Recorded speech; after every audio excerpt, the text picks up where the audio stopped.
আসসালামু আলাইকুম ওরহমতুল্লাহি ওয়া বারাকাতুহু। দাখিল 26 পেজ একটু মনোযোগ দিয়ে শোনো। ভাইয়া তোমাদের সামনে নিয়ে আসলাম সম্পাদ্য ক্লাস 4। এখন প্রথমে বলবো ভাইয়া সম্পাদ্য ক্লাস 1 2 3 কোথায় পাবো? যারা নতুন জয়েন হয়েছে তোমরা দেখো আমাদের এই ভিডিওর কমেন্ট বক্সে আমরা কিন্তু সম্পাদ্য ক্লাস 1 2 3 লিঙ্ক করে সাজায় রেখে দিছি, যে এরকম তোমাদেরকে বুঝিয়ে দিয়েছিলাম। ইনশাল্লাহ ওই 3টা করে অবশ্যই করতে হবে, ওইগুলো থেকে কিন্তু এবার ফাইনালে তোমরা কমন পাবা। আর এবারের জন্য আরেকটা সম্পাদ্য, সেটা হচ্ছে সম্পাদ্য 4, যেটা হচ্ছে তোমরা বইয়ের মধ্যে দেখো। আজকে ভাইয়া একদম হাতে কলমে তোমাদেরকে দেখাই দিবে যে কীরকম করতে হবে বা যেরকম। কারণ হচ্ছে ভাইয়া দেখো, ট্রিক্স বা টেকনিক না জানলে তুমি কিন্তু পারবা না। দেখো আগে আমরা সম্পাদ্য মানে 4টা আমরা একটু পড়ি। দেখো সামান্তরিকের 2টা কর্ণ, কি বলছে? সামান্তরিকের 2টা কর্ণ, 2টা বাহু না, মনে রাখবা কি বলছে? 2টা কর্ণ এবং এদের অন্তর্ভুক্ত একটা কোণ দেওয়া আছে, সামান্তরিকটি আঁকতে হবে। এখন এই লাইনটা তো তোমার বোর্ডে থাকবে না। বোর্ডের কোয়েশনে কি থাকতে পারে? 2টা টাইপ থাকতে পারে। একটা টাইপ এইরকম বলবে যে 2টা কর্ণ একটা কোণ, এবং প্রশ্নের মধ্যে গ নাম্বার বা গহ নাম্বারে বলবে সামান্তরিকটা অঙ্কন করো, এরকম বলবে। তার মানে দেখবা সামান্তরিকটি অঙ্কন করো এইটা বললেই দেখবা আগে উদ্দীপকে 2টা কর্ণ একটা কোণ বলছে কিনা। অথবা তোমাকে বলতে পারে এ ইকুয়াল টু এত সেন্টিমিটার, বি ইকুয়াল টু এত সেন্টিমিটার, কোণ এত। তার মানে তোমাকে ধরে নিতে হবে এটা একটা কর্ণের মান, এটা একটা কর্ণের মান এবং অন্তর্ভুক্ত কোণ দেওয়া। তার মানে 2টা কর্ণ একটা কোণ দেওয়া থাকলে সামান্তরিক, বুঝতে পারছো? 2টা কর্ণ একটা কোণ দেওয়া থাকলে যদি বলি সামান্তরিকটি অঙ্কন করো, তোমাকে অবশ্যই গ নাম্বার বা গহ নাম্বারে প্রশ্নের মধ্যে বলবে যে সামান্তরিকটি অঙ্কন করো। যদি সামান্তরিক কথাটা দেখো তারপরে তুমি দেখবা যে এখানে 2টা কর্ণ একটা কোণ বলছে কিনা। যদি বলে তাহলে ভাইয়া এখন যে চিত্রটা দেখাবো সম্পাদ্য 4, এটা একদম হুবহু তুমি এরকম তুলে দিবা। মনে রাখবা সম্পাদ্যের মধ্যে তোমার বিবরণের চেয়ে তোমার অঙ্কনটাই হচ্ছে আসল। যদি অঙ্কন সুন্দর মতো করতে পারো এখানেই তোমার মার্কসটা দিয়ে দেয়।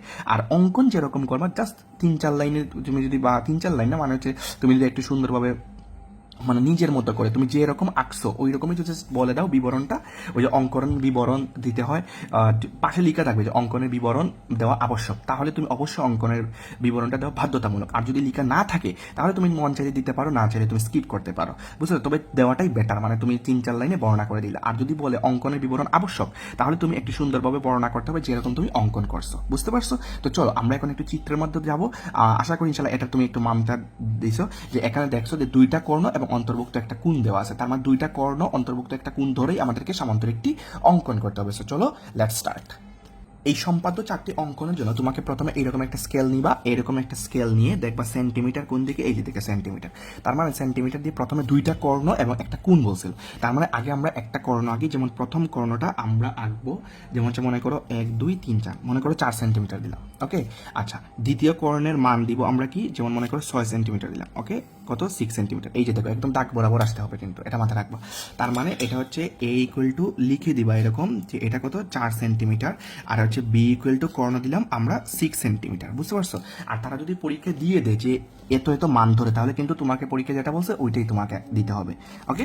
আচ্ছা, এরপরে তোমরা স্কেলটা বাদ দিয়ে তোমরা চাঁদা নিবা। চাঁদা নেওয়ার পরে এইরকম আগে একটা টান দিবা, অবশ্যই আগে একটা টান দিতে হবে। মনে করো এটা একটা স্কেল টানলাম, টান দেওয়ার পরে এইখানে তুমি কম্পাসটা এই যে দেখো বিন্দুটা বসাবা, বিন্দুটা এই যে দেখো এখানে একদম এই দাগটা এখানে একদম পুরোপুরি মিলছে না? আচ্ছা, তার মানে এটা একটা আমার রুলটা মানে একদম মানে সোজা হইল, আমি বুঝতে পারলাম। এখন আমি একটা মান, মনে করো এটা উল্টা হয়ে গেছে, তারপর ভাই একে বলতেছি দেখো এটা একটা মনে করো 30 সেন্টিমিটার, আমি একটা কোণের মান কত নিলাম? 30 সেন্টিমিটার নিলাম। তো মনে করো আমি এখানের মধ্যে একটা অন্তর্ভুক্ত কোণের মান যেহেতু দেওয়া নাই আমি ধরে নিছি, তার মানে আমি একটা কোণের মান নিলাম 30 সেন্টিমিটার, বুঝতে পারছো? তার মানে এটা কত? 30 ডিগ্রি, ওকে। মনে করো এটা হচ্ছে বি কোণ 30 ডিগ্রি দিলাম, ওকে। সো এইরকম একটা কি দিলা, কোণের মান দিয়ে দিলা। আশা করি ইনশাল্লাহ এতটুকু পর্যন্ত ক্লিয়ার করতে পারছি। তো এই মানটা তোমাকে দেওয়া থাকতে পারে, না দেওয়া থাকতে পারে। যদি দেওয়া থাকে তাহলে যেটা দিছে ওইটা, আর না দেওয়া থাকলে এরকম একটা কোণের মান ধরে নিবা, বুঝতে পারছো? আচ্ছা, সো চলো এখন আমরা মূল চিত্রের মধ্যে চলে যাবো, যে আসলে মূল চিত্রটা তুমি কিরকম অঙ্কন করতে হবে। দেখো তোমরা কিন্তু এইরকম একটা স্কেল নিবা, স্কেল নেওয়ার পরে একটা টান দিবা, ওকে। ভাইয়া যেরকম আঁকতেছি সাথে সাথে অঙ্কন করবা। দেন দেখো এই 3 থেকে একটা লম্ব টান দিলা, ওকে, একটা রেখা টান দিলা। এই রেখাটা টান দেওয়ার পরে এখন তুমি কি করবা? মনে করো এটা একটা আমরা নিয়ে নিলাম যে এ সি, একটা নাম দিয়ে দিলাম মনে করো। এখন নাম দেওয়ার পরে এখন তুমি কি করবা? এখন হচ্ছে তুমি কম্পাস নিবা। কম্পাস নেওয়ার পরে যেন দেখো এই যে এ, আর এই যে এ কর্ণটা নিছিলা, এটা 4 সেন্টিমিটার নিছিলা না, এই যে 4 সেন্টিমিটার এরকম বসাবা। বসানোর পরে একদম হাতে কলমে ভাইয়া দেখাচ্ছি যেন তোমাদের কোনো সমস্যা না হয়। দেখো এই যে এ বিন্দু থেকে তোমরা এইরকম তুমি অঙ্কন করবে, মানে তুমি কাটবা, ওকে। এই অংশটা কাটে, তার মানে এই যে অংশটা কাটছো তুমি এটার মান দিয়ে দিলা, মনে করো যে এস, ওকে। এই অংশের নাম দিয়ে দিলা। এখন হচ্ছে তুমি এই যে দেখো এ এস যে পরিমাণটা আছে, এই পরিমাণটা এইটার উপর এটাকে আমরা মানে দুই পাশে দুইটা বৃত্ত চাপ নিব, মানে এইখান থেকে একটা, এইখান থেকে একটা, দেখো ভালো করে দেখো, এই যে এস বিন্দু থেকে যতটুকু কাটছিলাম এইখান থেকে একটা নিব, আবার নিচের দিক থেকে দিব একটা, আবার দেখো দেখছো, এই যে দেখো নিচের দিক থেকেও কিন্তু আমি এস থেকে নিচের দিকে দিলাম, আবার এ থেকে আমি কি করলাম, এই যে এদিকে আসলাম।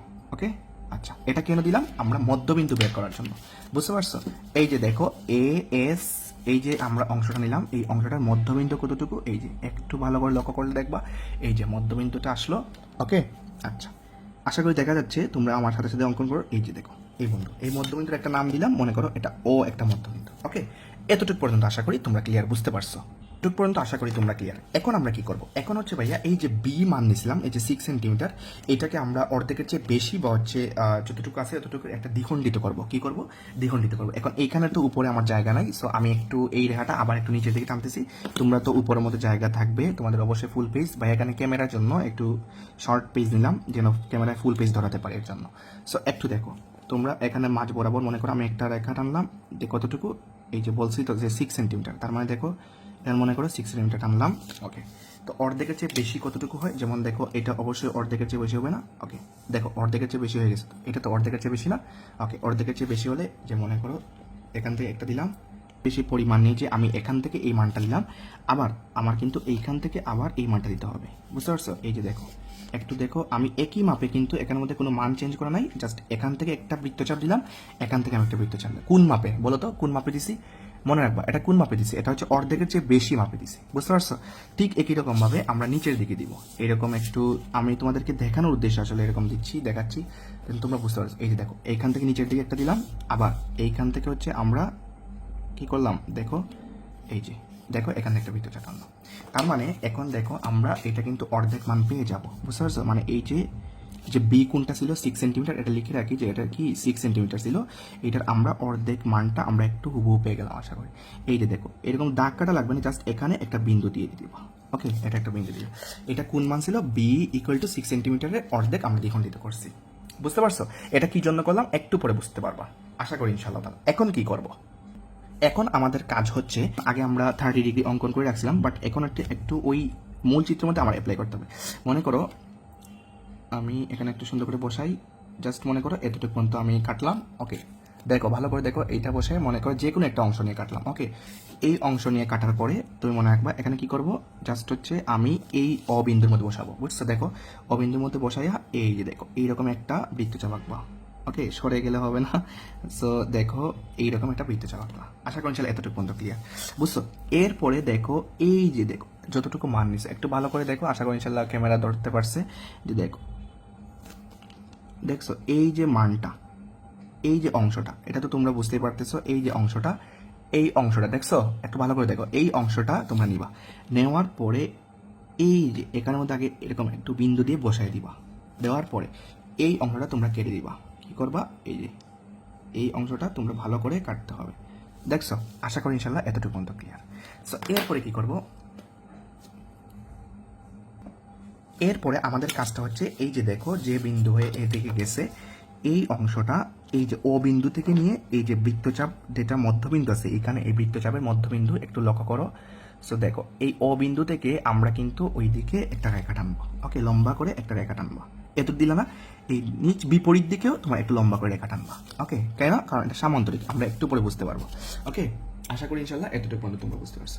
তো এখানে দুইটা নাম দিতে হবে, পি এবং এই অংশের নাম কিউ দিয়ে দিলাম। ওকে, পি ও কিউ বড় হাতে দিতে পারো, ছোট হাতে দিতে পারো, বুঝতে পারছো? এখানে আমার হয়তো টাচ করে নাই, বাট তোমরা একটু ভালো মতো আর কি এখানের মধ্যে বসে তোমরা দিচ্ছ, আমি তোমাদেরকে জাস্ট দেখাচ্ছি একদম হাতে কলমে, যেন তোমরা বুঝতে পারো, এরকমই চিত্র অঙ্কন করতে পারো, বুঝতে পারছো? এখন কি করবো, নেক্সট স্টেপ, এই দ্বিখণ্ডিত মানটা নিবা এরকম। ওকে, দ্বিখণ্ডিত মান নিছো, এই দ্বিখণ্ডিত মান নেওয়ার পরে আমরা এই যে ও বিন্দু থেকে এই যে রেখাটা টানছি, এই রেখার উপরে এদিকে দিবা এক টান, আবার এই দিকে দিবা তোমার আরেকটা মান। ওকে, বিপরীত দিকে যেহেতু আমরা রেখা টানছি এই দিকেও দিতে হবে। তো এই দুটার মানও নাম দিয়ে দিব, যেমন মনে করে এটা হচ্ছে এ এবং এটা কোন বিন্দু, ই বিন্দু। এতটুকু পর্যন্ত আশা করি তোমরা বুঝতে পারছো। নেক্সট স্টেপ আমাদের একদম কাজ শেষ। এখন কি করব, জাস্ট আমরা যোগ করব। দেখছো কতটা ইজি, ভাইয়ের সাথে একদম হাতে কলমে হয়ে গেল না? বিন্দু আর ই বিন্দু প্রথমে আমরা যোগ করি, চলো এ বিন্দু এবং ই বিন্দু যোগ করলাম, বিসমিল্লাহ। এরপরে দেখো এ এবং আর এর এই যে বিন্দু আছে ঠিক মতো আমরা যোগ করব। ওকে, যোগ করলাম। এরপরে দেখো এই যে আর এবং এস কত সুন্দর মিলে যাচ্ছে, দেখো সামান্তরিক হয়ে যাচ্ছে, দেখছো? কত সুন্দর হইলো, দেখছো? এরকম যদি আঁকো তোমাকে মার্কস কাটবে না, তোমাকে মার্কস দিতে মন যাবে টিচারে, বুঝছো? এই যে সুন্দর করে আমরা দিয়ে দিলাম, দেখছো? তার মানে দেখো আমার একটা কিন্তু ফুল সামান্তরিক হয়ে গেল, ARSE উদ্দিষ্ট আমার সমান্তরিক, বুঝতে পারছো? এখন তুমি বিবরণ কিরকম লিখবা? প্রথমে সুন্দর করে লিখবা যে আমরা প্রথমে A ইকুয়াল টু 4 সেন্টিমিটার নিলাম, B ইকুয়াল টু 6 সেন্টিমিটার নিলাম, এরপর B কোণ এটা নিলাম, পরে আমরা দ্বিখণ্ডিত করলাম, পরে একটা রেখা নিলাম, এতটুকু অংশ কাটলাম, জাস্ট নিজের কথা বর্ণনা করে দিলাম, বুঝতে পারছো? আচ্ছা, আশা করি ইনশাআল্লাহ তাআলা ক্লিয়ার। এটা হচ্ছে আমাদের 4 নাম্বার ক্লাস ছিল, সম্পাদ্য 4। চলো আমরা পরবর্তী ক্লাসটা আমরা অপেক্ষা করি, এবং তোমরা বুঝতে পারছো কিনা ঝটপট ভাইকে কমেন্টে জানো, কারণ তোমাদের কমেন্ট পেলে, তোমাদের শেয়ার বা হচ্ছে তোমাদের মন্তব্য পেলে ভাইয়াদের কিন্তু আরো মানে মোটিভেশন কাজ করে, আমাদেরকে তো মোটিভেশন দিতে হবে, তাই না? শুধুমাত্র তোমাদেরকে আমরা দিচ্ছি, তোমরাও ইনশাআল্লাহ তাআলা সবাইকে যুক্ত করে দাও। এবং শেষ সময় ভাইয়া এগুলো যদি তুমি না এঁকে যাও পরীক্ষার হলে, ভাইয়া এগুলো যত জিন্দেগি, তুমি তো বলো এরকম কি আইকা দিলে তোমাকে মার্কস দিবে না? টিচার কিন্তু একদম পুঙ্খানুপুঙ্খভাবে দেখবে যে ও কি এইখান থেকে টানছে কিনা, কারণ এটা জেমিতি কিন্তু ওনারা দেখবে। সো আশা করি ইনশাআল্লাহ এতটুকু মধ্যে ক্লিয়ার। আর জেমিতি তোমরা সম্পাদ্য ভাইয়া যেগুলো জাস্ট করে দিচ্ছি, এগুলো জাস্ট করতে পারো, ইনশাআল্লাহ এনাফ, একদম 100% মার্ক পেয়ে দেবা ইনশাআল্লাহ। পরবর্তী ক্লাসের জন্য অপেক্ষা করো। দেখা হচ্ছে বিজয় সফলতার মঞ্চে। আমরা একদম গণিতে 100/100 আমরা প্রস্তুতি নিশ্চিত করবো। সবার সাথে শেয়ার করে সুযোগ করে দাও ইনশাআল্লাহ। আর প্রাইভেট বেজে যারা আমাদের এড নেই, দ্রুত আমাদের সাথে যুক্ত হয়ে যাও। আসসালামু আলাইকুম ওয়া রাহমাতুল্লাহি ওয়া বারাকাতুহু।